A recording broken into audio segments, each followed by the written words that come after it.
ETF index mutual funds నేర్చుకుని stock మార్కెట్లో రాణించాలనుకుంటున్నారా? వెంటనే ఈ నెంబర్కి కాల్ చేయండి.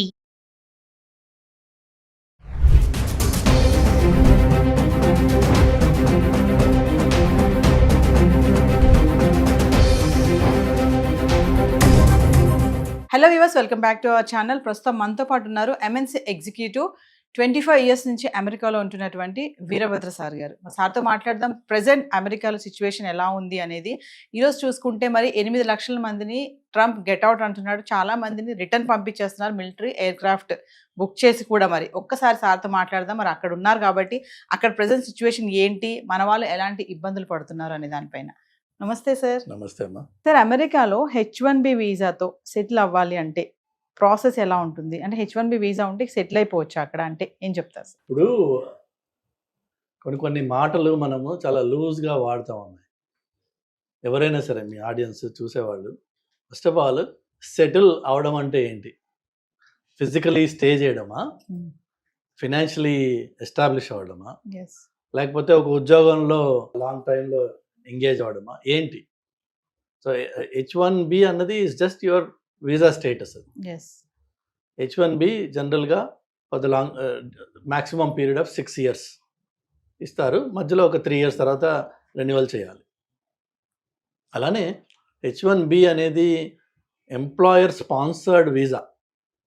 ఒక ఎంప్లాయరు నేను నా ప్రయత్నాలు నేను చేసి లోకల్గా ఉద్యోగుల కోసం వెతికితే నాకు కావాల్సిన స్కిల్ అండ్ ఎక్స్పీరియన్స్ ఉన్నవాళ్ళు దొరకలేదు కాబట్టి నేను H1 ఫైల్ చేస్తున్నా అని ఒక అండర్టేకింగ్ ఇచ్చి, ఎఫిడవిట్స్ ఇచ్చి, దానికి తగ్గట్టుగా తను చేసిన ఎఫర్ట్స్ ఏంటి, మినిమం 3 months ఎంతో పబ్లిష్ చేసి, ఎన్ని రెజ్యూమ్స్ వచ్చాయి, ఎంతో ఫిల్టర్ చేసాము, ఇవన్నీ ప్రూవ్ చేయాలి అది ఆ కంపెనీ. అప్పుడు వాళ్ళు ఫైనల్గా H1 ఫైల్ చేస్తారు. ఆ H1లో ఎవరన్నా నాలాంటి వాడు వచ్చాడు అనుకుందాం. వస్తే నేను అక్కడ జాబ్ చేస్తాను. మళ్ళీ అగైన్ లాస్ట్ టైం మీకు చెప్పాను, there is nothing called a job in America. Everything is temporary, everything is project oriented. So మనము ఒక ప్రాజెక్ట్కి వాళ్ళు హైర్ చేసినట్టయితే అది 3 నెలల, 6 నెలల, సంవత్సరమా ఆ ప్రాజెక్ట్లో మనం వర్క్ చేస్తాం. ఒకవేళ లాంగర్ ప్రాజెక్ట్స్ ఉన్నాయి, లాంగ్ టైం నడిచే ఎంగేజ్మెంట్స్ ఉన్నాయి, లేదంటే ఒక ప్రాజెక్ట్ నుంచి ఇంకో ప్రాజెక్ట్కి, ఇంకో ప్రాజెక్ట్ నుంచి ఇంకో ప్రాజెక్ట్కి, అట్లా అదే ఎంప్లాయర్ దగ్గర మీరు 3 ఏళ్ల పాటు కంటిన్యూ అయ్యారనుకుందాం. అప్పుడు 3 ఏళ్ల తర్వాత all you have to do is get your H1 renewed. ఆ రెన్యువల్ మళ్ళీ అప్రూవ్ రాగానే జనరల్గా మన పిల్లలు చేసేది ఏంటంటే ఇండియాకి వచ్చి స్టాంపింగ్ చేయించుకొని మళ్ళీ వెనక్కి వెళ్తారు కదా. అది ఇండియాకే రావక్కర్లా, వేరే వేరే మెథడ్స్ కూడా ఉన్నాయి. అసలు యాక్చువల్గా మీరు స్టాంపింగ్ చేయాల్సిన అవసరం కూడా లేదు మీకు. Stamping is only for the purpose of travel తప్ప మీరు విత్ ఇన్ ద కంట్రీ ఉంటే అదే కాగితం మీద మీరు అన్ని పనులు చేసుకోవచ్చు. కానీ చాలా మటుకు మన వాళ్ళందరూ అనుకునేది ఏంటంటే రెన్యువల్ అయింది కాబట్టి నేను ఇండియాకి వెళ్ళాలి, దీన్ని స్టాంపింగ్ చేయించుకుని రావాలి వస్తారు. ఓకే, వచ్చారు. వచ్చిన తర్వాత మళ్ళీ అనదర్ 3 years కంటిన్యూ అవుతుంది. అలానే ఒకవేళ అదే ఎంప్లాయర్ మీకు మళ్ళీ వేరే ప్రాజెక్ట్లో పెట్టి వేరే ఎంగేజ్మెంట్స్ ఇచ్చి మీకు కంటిన్యూ చేశాడు అనుకోండి, అక్కడే మీరు 6 ఏళ్ల పాటు సెటిల్ అవ్వచ్చు. అది దట్స్ వన్ వే మనం సెటిల్ అంటాం. But it's again temporary for 6 years. ఈ లోపు green card, permanent residency process, ఒకవేళ అదే ఎంప్లాయరు ఆయన దయా కరుణం ఉంటే బాగుంటే ఏం చేస్తాడంటే they will initiate green card process. మళ్ళీ అక్కడ లేబర్ సర్టిఫికేషను అన్నీ వాళ్ళు వెళ్తారు. వెళ్ళి గ్రీన్ కార్డ్ కోసం అని చెప్పి again H1 or labour certification, then I-140, then eventually permanent residency or adjustment of status అంటారు దాన్ని, గ్రీన్ కార్డ్. సో అది మళ్ళీ ఒక ప్రాసెస్. అది 6 ఏళ్ళు అయిపోయిన వాడికి ఈ లేబర్ సర్టిఫికేషన్ I-140 కూడా కంప్లీట్ అయి ఉన్నట్టయితే వాళ్ళు ఎవ్రీ 2 years, ఎవ్రీ 1 year మీకు రెన్యూ చేసుకుంటూ ఉండొచ్చు. ఆటోమేటిక్గా అప్రూవ్ కూడా చేస్తారు. అది గ్రీన్ కార్డ్ వచ్చేంత వరకు, అంటే మన టర్న్ వచ్చేంత వరకు ఇది రెన్యూ చేసుకుంటూ అక్కడ ఎక్స్టెండ్ చేసుకుంటూ ఉండొచ్చు. అంటే H1B వీసా ఉన్న వాళ్ళకి గ్రీన్ కార్డ్ ఈజీగా వచ్చేస్తుంది సార్? ఈజీ ఏది లేదు. ఇప్పుడున్న స్టాటిస్టిక్స్ ప్రకారం కొన్ని స్టేటస్లో గ్రీన్ కార్డ్ కావాలంటే మీరు 70 years, 60 years వెయిట్ పీరియడ్ ఉందన్న. అంటే మన లైఫ్ టైంలో అది రాదు. సో అమెరికాకి వెళ్ళి సెటిల్ అంటే ఇదే.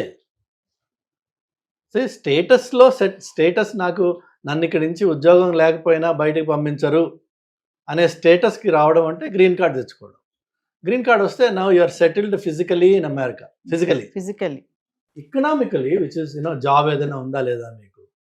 ఆ జాబ్స్ ఇంత ముందు కూడా మీకు చెప్పాను నేను, అన్నీ టెంపరీ ఉంటాయి, కొన్ని మాత్రమే కార్పొరేట్ జాబ్స్ ఉంటాయి.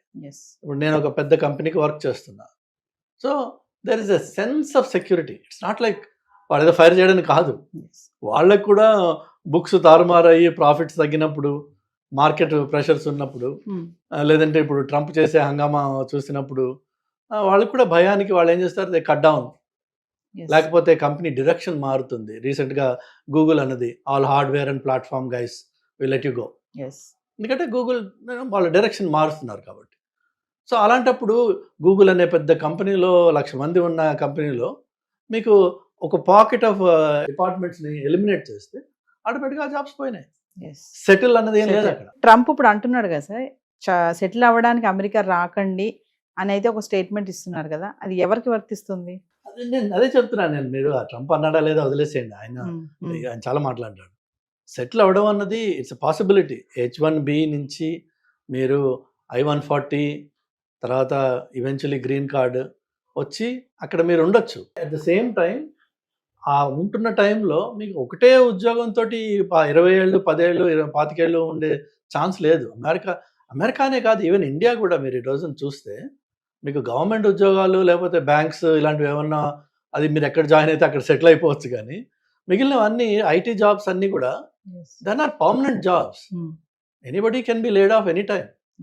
2 వీక్స్ నోటీస్ ఇవ్వాలి వాళ్ళు అంతే. ఆర్ మేబీ ఇండియాలో నోటీస్ టైం ఎక్కువ ఉందేమో, బట్ నోటీస్ ఇచ్చేసి వాళ్ళు లే ఆఫ్ చేయొచ్చు. వాడు nothing holds them back. There is no protections under the law. Present ఇప్పుడు ట్రంప్ H1B వీసా దాంట్లో కూడా మార్పులు చేస్తున్నామని చెప్పి అంటున్నారు కదా సార్, ఏమన్నా మార్పులు జరిగాయి అనుకుంటున్నారా? యాక్చువల్గా ట్రంప్ అండ్ ఈలాన్ మస్క్ వీళ్ళు ఈ బ్యాచ్ అంతా they are more in favour of H1B. వాళ్ళకి డిజైర్ ఉంది దీన్ని H1B ప్రోగ్రామ్ని మరింత ఎఫిషియెంట్గా చేయాలి, ఇందులో ఉన్న లూప్ హోల్స్ ఏవైతే ఉన్నాయో వాటిని కంట్రోల్ చేయాలి. But America needs talent. అందులో there is no second thought about. So ఆ టాలెంట్ అనేది ఏమవుతుంది, ఎక్కడి నుంచి వస్తుంది? మెయిన్గా దర్ either Indians or Chinese or Philippine. ఈ పాపులేషన్స్ ఎక్కువ ఉంటాయి నంబర్స్ చూస్తే. మీరు ఆ పాపులేషన్ ఎక్కువ ఉంటుంది కాబట్టి మన గ్రీన్ కార్డ్ కూడా అంత లేట్ అవుతుంది అనమాట. వేరేజ్ కొన్ని కంట్రీస్కి 1 yearలో గ్రీన్ కార్డ్ వచ్చేస్తుంది, బికాజ్ ఆ కంట్రీస్ నుంచి రిప్రజెంటేషన్ అంత తక్కువ ఉంది. సో అందుకని చెప్పేసి H1కి పాజిటివ్గానే ఉంటుంది. ఇన్ ఫ్యూచర్ ఇష్యూస్ ఇంకా డెవలప్ అవుతాయి, పాజిటివ్నెస్ బాగుంటుంది. కానీ వాళ్ళకి గ్రీన్ కార్డ్ రావడం అనేది అది ట్రంప్ ఒక్కడి వల్ల అయ్యే పని కాదు. అది కాంగ్రెస్లో లీగల్ ఏదైతే ఉందో స్టేటస్ మార్పిడి, లేకపోతే గ్రీన్ కార్డ్స్ కోటా మేనేజ్మెంట్ ఏదైతే ఉందో దానికి నేను అమెరికాకు వెళ్ళినప్పటి నుంచి క్యాంపెయినింగ్ నడుస్తుంది, ఇన్ఫ్లుయెన్స్ నడుస్తున్నాయి, బిల్స్ వస్తున్నాయి. కానీ అన్ని బిల్స్ ఫెయిల్ అయిపోయినాయి ఇప్పటిదాకా. Nobody could overhaul that process, that system. అందులో సిస్టంలో ప్రాబ్లమ్స్ ఉన్నాయని అందరికీ తెలుసు. లీగల్ ఇమిగ్రెంట్స్ కష్టపడుతున్నారన్న విషయం అందరికీ తెలుసు. కానీ దాన్ని ఫిక్స్ చేయడం అన్నది it's a political land mine. Nobody wants to step on that. ఎందుకంటే H1 L1 F1 ఇంకో 1 అది వదిలేసి అందరూ ఇమిగ్రెంట్స్. అండ్ ఇమ్మిగ్రేషన్ అనేది ఒక సెన్సిటివ్ టాపిక్. సో దాంట్లో ఏమాత్రం అటు ఇటు చేసినా ఎవరైతే దాన్ని సెన్సిటివ్గా చేసి భూతంలా తయారు చేసి ఇమ్మిగ్రెంట్స్ వచ్చి మన అమెరికాని మన కల్చర్ని మార్చేస్తున్నారు, ఇవన్నీ ఉన్నాయి కదా గొడవలు. సో వాళ్ళు they take that up as a very serious topic. So పాలిటిక్స్లో ఎవరైతే ఉన్నారో పొలిటీషియన్స్కి వాళ్ళ కెరీర్ ఎండ్ అయిపోయే అవకాశం ఉంది ఆ టాపిక్ని టచ్ చేస్తే. ఒక విషయం చెప్పండి సార్, అంటే ఎలా పడితే అలా అమెరికా వెళ్ళిపోవాలి ఏదోలాగా, అక్కడికి వెళ్ళి పడ్డామా అక్కడ ఉద్యోగం ఏదో చేద్దాం అని కాకుండా ప్రెసెంట్ ఏంటంటే టాలెంట్ స్మార్ట్ పీపుల్ని ఖచ్చితంగా అక్కడ తీసుకోవడం అనేది జరుగుతుంది అంటారు. ఇక్కడి నుంచి వెళ్ళే వాళ్ళు ఖచ్చితంగా ఏదో ఒక టాలెంట్తోనే వెళ్ళాలి. ఏమీ లేకుండా ఏదో అక్కడికి వెళ్ళి పడ్డామా ఏదో చేసుకున్నాం బ్రతుకుదాం అంటే మాత్రం ఇప్పుడు సర్వైవ్ అయ్యే పరిస్థితి ఉందా లేదా అంటే ఏం చెప్తారు సార్? ఇప్పుడు కాదు, అది ఎప్పుడు లేదు ఆ పరిస్థితి. ఎందుకంటే అన్ఫార్చునేట్గా మనము అక్కడ వెళ్ళి ఇండియన్స్ కొంత సిస్టమ్స్ని అక్కడ పొల్యూట్ చేసిన మాట వాస్తవం.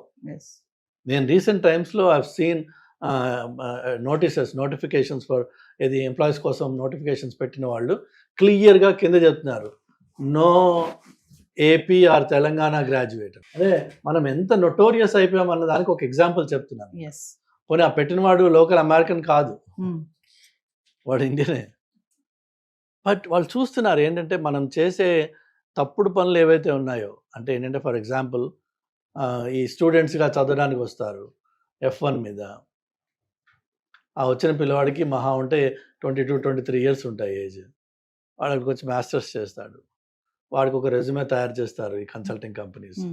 అది 100% బోగస్ అది. ఓకే, సో ఆ బోగస్ రెజ్యూమే మీద jobs ఎవరిస్తారమ్మా?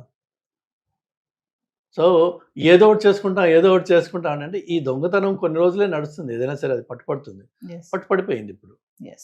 But never the less మనం చేసింది దొంగతనం. నేను అమెరికాకి వెళ్ళి ఏదో ఒకటి చేసుకుని బతికేస్తాననే ప్రసక్తి లేదు అక్కడ. అంటే ప్రెజెంట్ ఒక విషయం చెప్పండి సార్, ప్రెజెంట్ మాత్రం అక్కడికి వెళ్తే టెంపరీ, నువ్వు ఉద్యోగం చేసానికి వెళ్ళినా చదువుకోవడానికి వెళ్ళినా ఏదైనా సరే టెంపరీగానే ఉండి రావాలి తప్ప అక్కడ సెటిల్ అవ్వడం అనే ఆలోచన అనేది ఇప్పుడున్న పరిస్థితిలో లేదు అని అనుకోవచ్చు అంటారా? టెంపరీ అంటే మీరు అమెరికాకి విజిట్కి వెళ్ళి రావడం అనేది ఉంది కదా, దాన్ని B1 B2 వీసా అంటారు. అలా వెళ్ళేసి సరదాగా 3 నెలలు 2 నెలలు తిరిగేసి వస్తాను నేను, అది కూడా ఆ వీసా అప్రూవ్ అయితే వెళ్ళి తిరిగి రండి, ప్రాబ్లం లేదు. కానీ అక్కడికి వెళ్ళి నేను ఏదో ఒక ఆడ్ జాబ్ చేసుకుంటాను, ఆడ్ జాబ్స్ అంటారు వాటిని.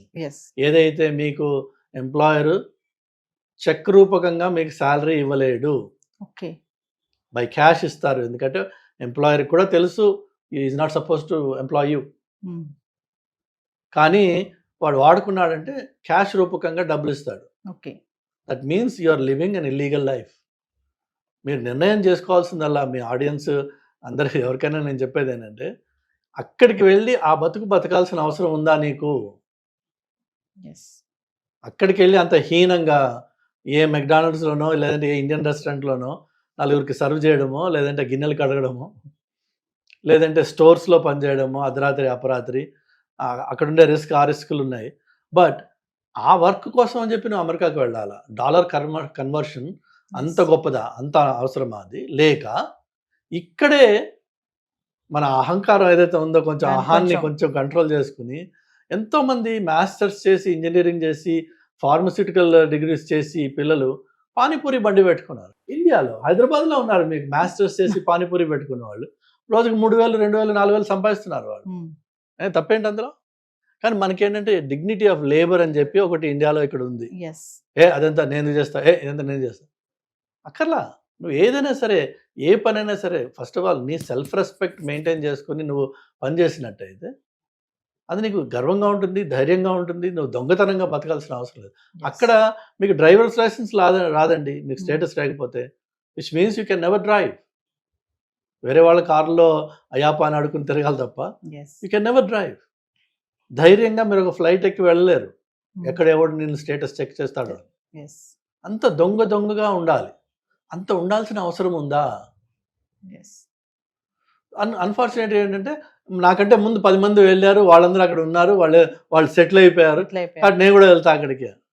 ఈ పక్కవాడిని చూసుకుని మనకి అది ఆ ఇచ్చి మొదలవడం తప్ప, అందులో అక్కడికి వెళ్ళాక తెలుస్తుంది వాడు ఎంత దరిద్రంగా అక్కడ ఉంటున్నారు అనేది. ఒక్కొక్క అపార్ట్మెంట్లో 4-3 ఉండాల్సిన అపార్ట్మెంట్లో 8 మంది 10 మంది ఉంటారు. కొన్ని చోట్ల అయితే రాత్రి షిఫ్ట్ సగం మంది పనిచేస్తారు కాబట్టి వాళ్ళ బెడ్స్ వాళ్ళు వాడుకోవడానికి ఈ డే షిఫ్ట్ వాడు అపార్ట్మెంట్లో ఉంటాడు. ఒక రోజున వాడు బ్రేక్ తీసుకుంటే వాడికి పడుకోవడానికి చోటు ఉండదు. అతి హీనంగా ఉంటుంది పరిస్థితి. అక్కడికి వెళ్ళి అంత హీనంగా ఉండాల్సిన నీకు కర్మ ఉంది, నాకు వేరే ఏమీ అవకాశాలు లేవు ఇక్కడ అంటే గాడ్ ఈజ్ గ్రేట్. కానీ అంత దరిద్రాన్ని అక్కడ ఉన్నవాడు నీకు చెప్పడు, ఆ విషయం చెప్పరు. వాడేమో అమెరికా 4 బిల్డింగ్స్ బొమ్మలు చూపిస్తే ఇదే అమెరికా అనుకుంటావు. ఆ బిల్డింగ్స్ ఉన్నది ఓన్లీ న్యూయార్క్ సిటీ డౌన్ టౌన్లో మాత్రమే ఉన్నాయి, or maybe Chicago, or maybe LA. But the rest of America is actually wide open green space. గట్టిగా అరిస్తే పక్కింటి వాడు పిలిపి మనకి కనిపించని పలకని ఇంత దూరంలో ఇళ్ళు ఉంటాయి కొన్ని చోట్ల. ఒంటరితనంతో చచ్చిపోతుంటారు అక్కడ. సో అక్కడికి వెళ్ళి నాకు అంటే వేరే వాళ్ళు చెప్పిన వాటి విషయాలు అవి విని మభ్యపడి అక్కడికి వెళ్ళే బదులు ఫ్యాక్ట్ చెక్ చేయండి. What is the reality on the ground.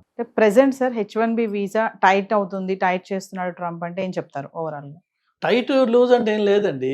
మనకి ప్రాపర్ క్వాలిఫికేషన్ ఉంది. నెంబర్ 1 క్వాలిఫికేషన్ ఉంది.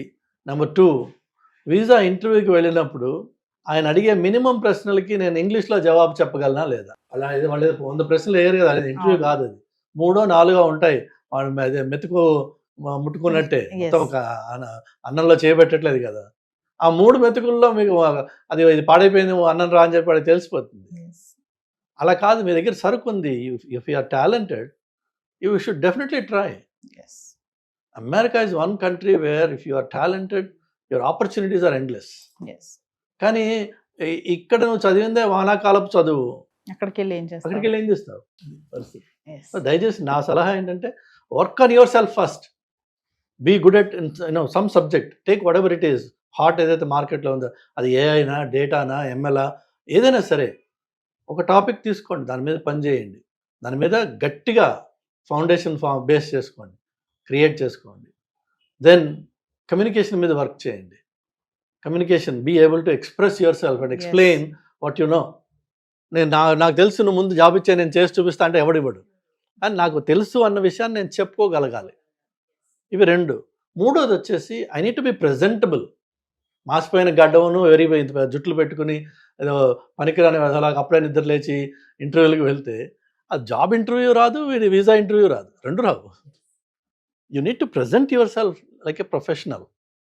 అది it takes effort, it takes investment, it takes seriousness.